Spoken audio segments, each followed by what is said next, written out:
Hi everyone, welcome to class today. Today we're going to be looking at a form of meditation, a very beautiful, very ancient form of meditation known as mantra meditation. And there's definitely many different styles of mantra meditation, but this is a particular style that's very dear to my heart that I've really practiced for years and years and years and years and really profoundly enjoyed. So today, probably we won't have that much time to meditate because there's quite a bit of introduction that needs to happen, but let's see. Um, so, what we're going to start with is that this is a technique that involves both mantra and the breath, but it's not controlling the breath. So, there are mantra techniques where you'd be actually controlling the breath. In this technique, rather, we're moving the mantra with the breath, but just allowing the breath to do what it wants. One of my teachers used to say it's like you take a glass of dirty water and you stir it and you stir it and you stir it, and it looks like it's all dirty. And then you just let it sit, and all of the dirt sort of spirals slowly down. And if you wait long enough, you get an absolutely clear glass of water with the dirt all settled at the bottom. And that's very much what this technique is about. It's like, just give yourself this space, let the thoughts settle, stay with the sound and the movement of breath, however it's moving. And as that begins to happen, there begins to be more space in the breath. Sometimes you realize, wow, I'm hardly breathing at all. Or, wow, maybe there's a long pause in the breath. And you're not assessing that in any way. You're just absolutely present and you're just moving. And as the breath is moving, the sound is moving also, mentally only. You're just making the sound move with the movement of the breath. And that just calms the breath down. And when the breath is calm, the mind is calm, we access something of our inner being in that beautiful stillness that's just a natural result of the stilling of the breath and the movement of the mantra. So I would encourage you rather to think in this technique that like not that you're adding a mantra onto the breath, but that the mantra is the sound of the breath. As you're inhaling, the sound is just naturally coming from inside. As you're exhaling, the sound on the exhale is naturally coming from inside. And it's adjusting itself to the movement of the breath. If suddenly you need to take a long breath, then the mantra is longer. If you're taking a very short breath, the mantra is shorter. And you're adjusting in to feel that the sound and the movement of breath are kind of one phenomenon that's happening inside of yourself. So that's the intention of the practice. Now there's the question of what mantra, and that's a bit of a longer discussion. So there's two classic mantras that we use in the yoga tradition. One is a bija mantra. It's actually Hong Sa. So Hong like song, Hong Sa. Sa like saw, but maybe not quite so strong on the ending, more light, more saw. And then so hum is the other one. So, just like so. And hum, like some people would say there's a slight difference that it's more like hum. But I feel like you'll find that if it's your mantra, you'll find it. So there is a subtle difference that mantras actually mean the same thing inverted. So one is I am that, I am the universal intelligence, the cosmic beauty, the great force of life. And one is that I am, meaning the great force of life is what I am. It can seem like a subtle distinction, but many people take it quite seriously.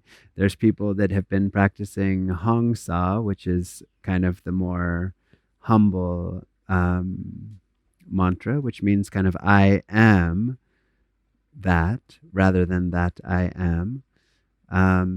And when we did our 300-hour course here, and there was people on the deck, I let everybody choose. And what I was really interested in was that it ended up being about 50-50.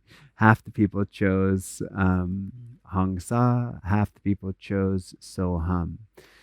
Like if you're a bit more established in your knowledge and you feel like, no, I know that the force of intelligence of the universe is what's making, like, healing me when I'm sick, and digesting my food and making my heart beat and doing all these miraculous things that are happening in the body, then I would say rather go with So Hum.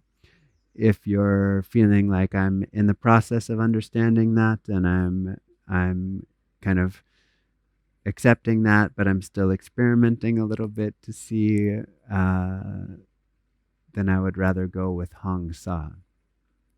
There is also another option, which is what I would call the creative option.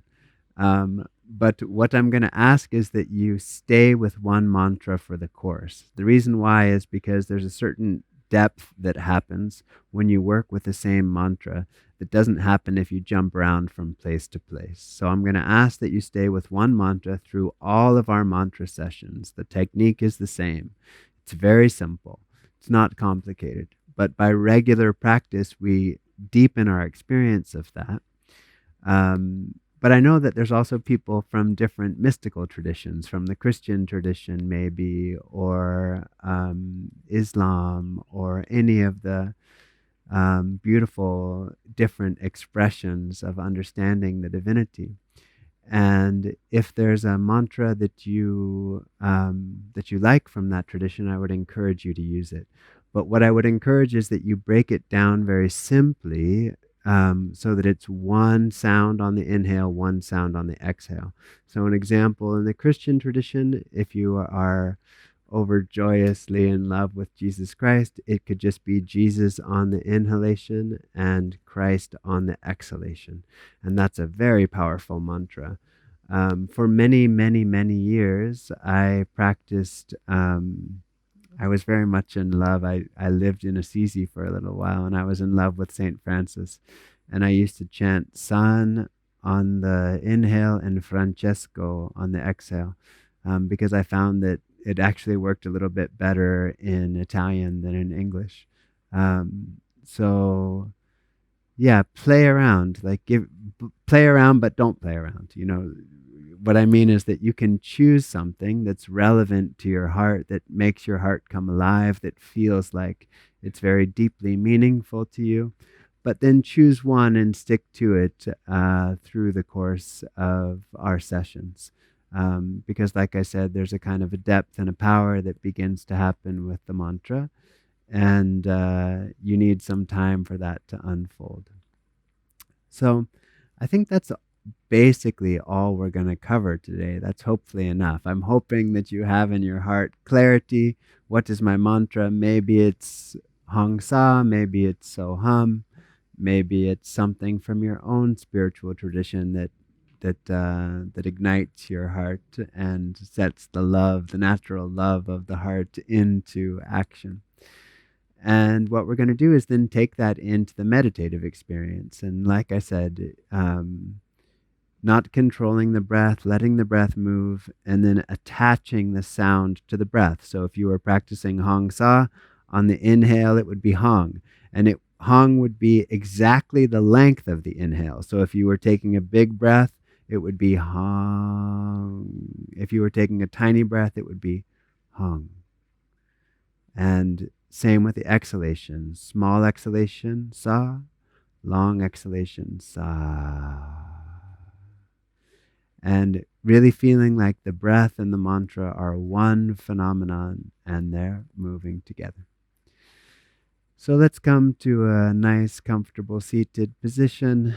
I always like to play my favorite game, which is called Seaweed, which is just kind of like loosen up the spine a little bit, move a little bit, feel your sit bones rooting into the ground, feel like you're just a little piece of seaweed and you're floating in the water and you're just loosening up and relaxing, and that can open up the heart and open up the energetic centers.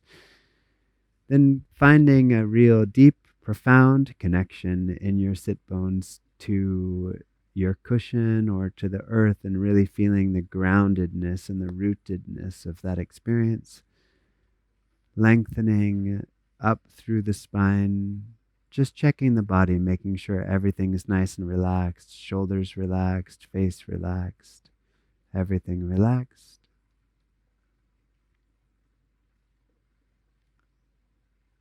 And taking a moment just to dive into the inner world,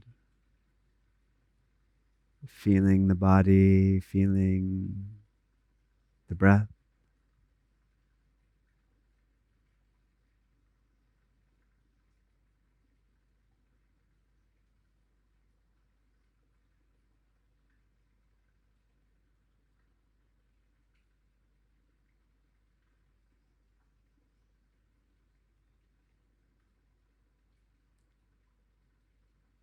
And now, with the breath relaxed and the body relaxed, let's just add in the sound of the mantra, only mentally.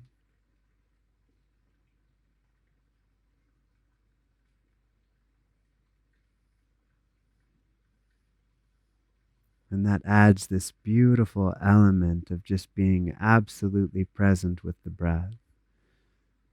No need to think about anything, just be present with the sound and connect the movement of the sound and the breath.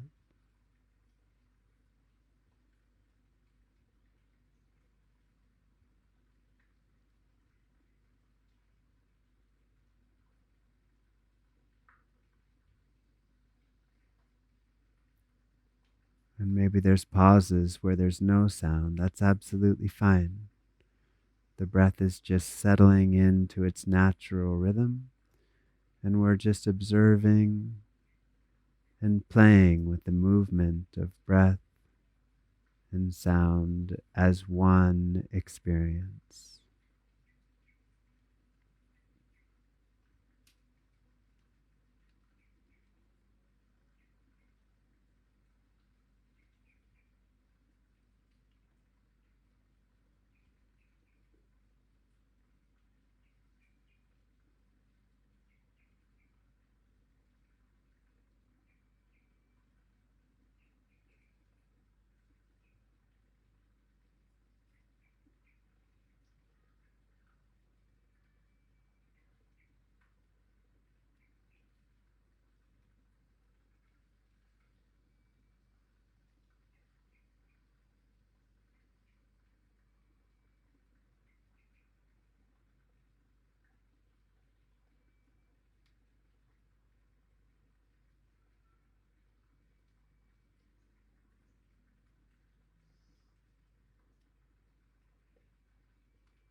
And as we settle in a little bit deeper, just staying with the sound and the breath,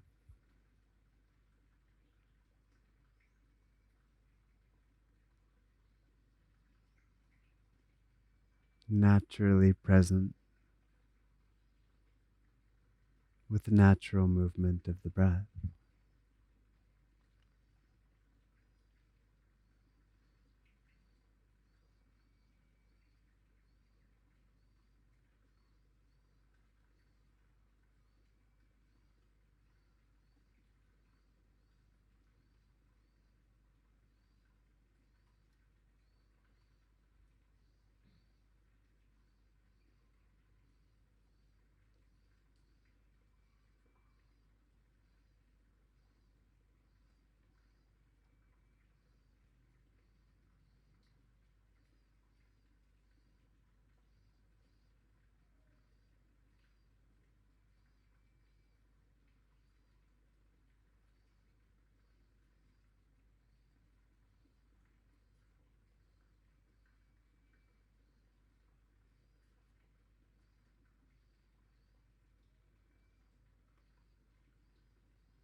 And now let's just let go of the mantra, let go of any awareness of the breath practice.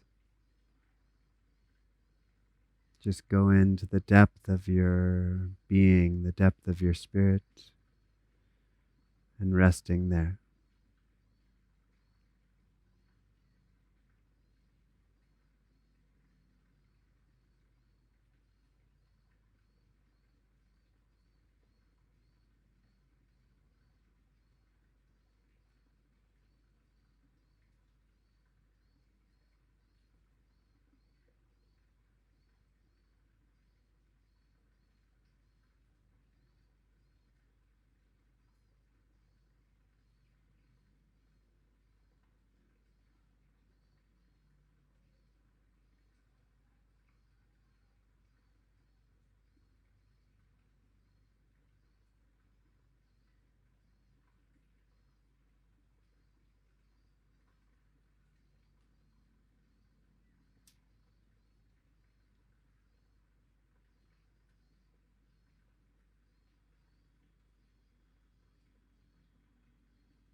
And taking a moment and just bringing your hands to heart center,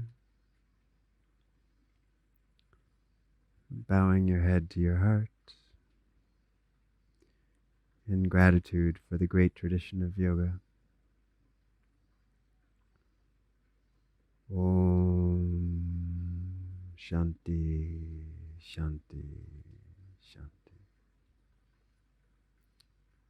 Thank you so much. I look forward to seeing you next time for more adventures in the land of mantra and breath. Thank you.